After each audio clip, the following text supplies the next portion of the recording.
আসসালামু আলাইকুম। আপনাদের মাঝে নিয়ে এলাম লুচি পরোটা দিয়ে খাবার সবজি রেসিপি প্রেশার কুকারে।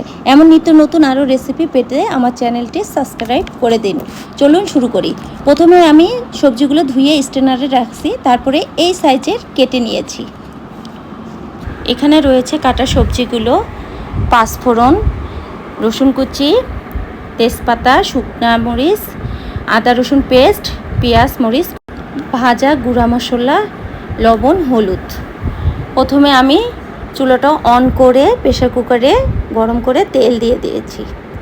এরপরে আমি দিয়ে দিব এখানে পাঁচফোড়ন। এটা অপশনাল, আপনারা স্কিপ করতে পারেন। তারপরে শুকনো মরিচ, তেজপাতা, রসুন কুচি দিয়ে আমি একটু ভেজে নেব। ব্রাউন কালার হলে কাটা পেঁয়াজ মরিচ কুচি আমি দিয়ে দিব।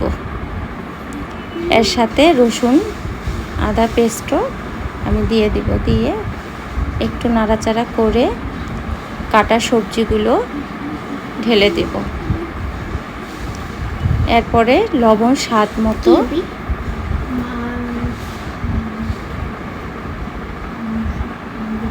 হলুদ অল্প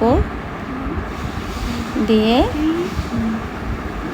নাড়াচাড়া করে আমি একটু পানি এখানে ইউজ করব। আমি ঢাকনা দিয়ে দিব। 3টা সিটি দিব আমি এখানে। 3টা সিটিতে চুলাটা বন্ধ করে দিয়েছি। এই দেখুন এরকম হবে। তারপরে আমি ভাজা মশলা ইউজ করেছি এখানে, এটা দিয়ে দিলাম। দিয়ে নাড়াচাড়া করে আমি নামিয়ে নেব।